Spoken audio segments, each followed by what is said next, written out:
SSC 25-এর student যারা আছো, গত বছর প্রায় 6 লাখ প্লাস শিক্ষার্থী ফেল করেছিল। তার মধ্যে অধিকাংশই ছিল গণিত।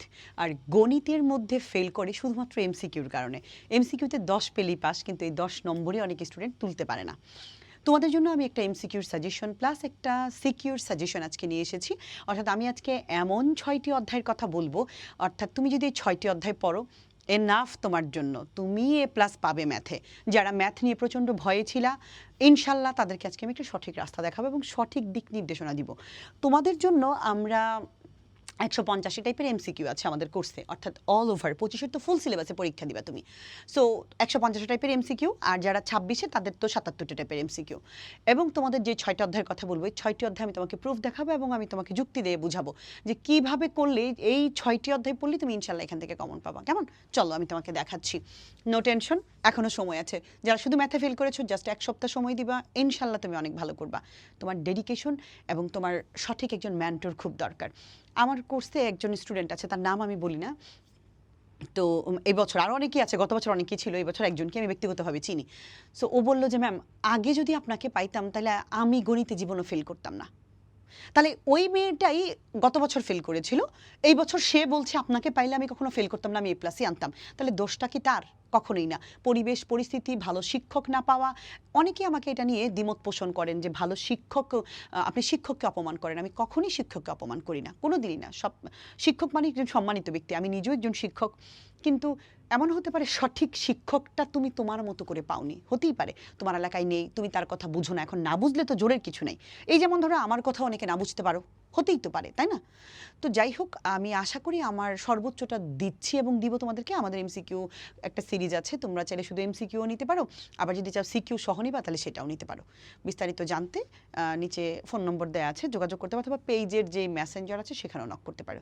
চলো, কোন 6টি অধ্যায় আমি তোমাদেরকে একটু দেখাচ্ছি। একদম ফার্স্ট অফ অল আমি তোমাকে যেটা বলবো সেটা হচ্ছে 17 অধ্যায় থেকে তুমি মাস্ট বি করবা। 26-এ যারা আছো তারা তো 17 অধ্যায় থেকে 2টা দিতে পারবা, কিন্তু তোমাদের আর সেই অপশন নাই। তুমি অবশ্যই 17 অধ্যায় থেকে একটি দিবে এবং এখান থেকে 2টা ম্যাথ করলে এনাফ। আমি তোমাদেরকে সাজেশন দিয়ে দিব, 2টা ম্যাথ করলে এনাফ। ঠিক আছে? তো 2টা করলে একটা তুমি কমন পেয়ে যাবা। গেল 17 অধ্যায় থেকে একটা গেল। আমরা বিভাগ টার্গেট করে ফেলি, এটা ঘ বিভাগ। হ্যাঁ, তো চলে গেল এখান থেকে। এবার আসি গ বিভাগ।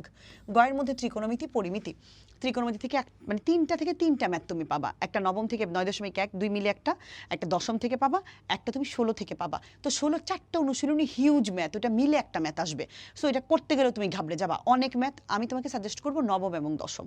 যারা দশম করেছো ভালো কথা, যারা করনি, যারা নবম করেছো, নবম এবং দশম করলে তুমি 2টা কমন পেয়ে যাবা। অর্থাৎ তুমি 9 এবং 10 2টা করলে এখান থেকে 1 + 1 2টা কমন পাইবা। অর্থাৎ তোমার কিন্তু 30 নম্বর হয়ে গেল এখান থেকে। এবার আসি জ্যামিতি। সো জ্যামিতি অংশ থেকে সম্পাদ্য থেকে একটা, উপপাদ্য থেকে 2টা। সো সম্পাদ্য সপ্তম অধ্যায় করলে তুমি ইনশাল্লাহ কমন পেয়ে যাবা। সো আমি তোমার জন্য সপ্তম সাজেস্ট করে দিলাম। এছাড়া সপ্তমের সাথে অষ্টমের অন্তবৃত্ত, বহির্বৃত্ত, পরিবৃত্ত, মানে 3টা যে টপিক এর সাথে অ্যাড করে নিবা। এবার আসি ক বিভাগে। ক বিভাগটা হচ্ছে বীজগণিত। হ্যাঁ, বীজগণিতের যে অধ্যায়, মানে অধ্যায় না, বীজগণিত অংশটা। সো বীজগণিতের মধ্যে আমি তোমাকে সাজেস্ট করব 2 এবং 3 এবং 11। এই 3টা যদি তুমি করো এনাফ, তবে 2 3 করলেই তুমি পেয়ে যাবা। যেহেতু তোমরা 25-এর স্টুডেন্ট, তোমাদের 13 অধ্যায় ধারা আছে, তোমাদের সূচক ও লগারিদম আছে, পঞ্চম অধ্যায় আছে। সো এই হিসেবে 3টা। সো 1 2 3 4 5 6 7, আমি 6টার জায়গায় 7টা বললাম। তুমি যদি চাও দশম অধ্যায় স্কিপ করতে পারো। 6টা করলেও তুমি, আমি যে অধ্যায়গুলো দিলাম তোমাকে, এখান থেকে তুমি 2টা কমন পাবা, এখান থেকে 3টা 4টা 5টা 6টা সৃজনশীল তুমি কমন পেয়ে যাচ্ছ অলরেডি। এখন প্রশ্ন হচ্ছে সৃজনশীল থাকবে 7টা, মানে থাকবে না, সরি, তোমাকে 7টা দিতে হবে, কিন্তু তুমি দিতে পারছো কয়টা? 6টা। তো 6টা সৃজনশীলে 60 নম্বর। এছাড়া আমার যে এমসিকিউ, যে পাওয়ার সিরিজের কথা বললাম তোমাদেরকে, 150 টাইপের যে এমসিকিউ, ইনশাল্লাহ তুমি 30টি কমন পাবে। যদি তুমি 30টিও কমন পাও, সেখান থেকে ধরলাম 30 কমন পাও নাই, ধরে নাও আরও 5 বাদ, বা 20 পেয়েছো তুমি, তবুও তো তোমার এখান থেকে কত, 20 আর 60 মিলে 80। তার মানে 90-এর একটা টার্গেট কিন্তু তুমি পাবা। আমি ধরে নিচ্ছি 10 বাদ দিয়ে দিচ্ছি, এদিক দিয়ে 5 ছুটতে পারে, এমসিকিউতে 5 ছুটতে পারে, তোমার চোখ বন্ধ করে তবুও তুমি 80 পেয়ে যাবা। সো তুমি কি ভয় পাচ্ছ? কেন তুমি ভয় পাবে? অর্থাৎ তুমি কিন্তু এই অধ্যায়গুলো, এই প্রত্যেকটা অধ্যায় এবার এসএসসি 26-এর জন্য আছে। অর্থাৎ শুধুমাত্র দশম অধ্যায়টা নেই, দশম অধ্যায় বাদ দিলেও তুমি কিন্তু 70 চোখ বন্ধ করে পাবা। দশম অধ্যায় বাদ দিলে, দশম অধ্যায় সহ রাখলে তুমি 80 পাবে। সো আমাদের কোর্সে আমি দশম বাদে সবগুলি করাইছি, আমি 2-1 দিনের মধ্যেই দশমটা করাই দিব। যারা 25 আছে তাদের জন্য। তোমাদের সবার জন্য শুভকামনা। আমার কথাটা মেনে চলো এবং শুধু এর বাহিরে আর কিছুই তুমি করতে যেও না। এমসিকিউ আমার ওই 150 টাইপের বাইরে কিছু করার দরকার নেই। আর যারা 26-এ তারা 77টি টাইপ করবা।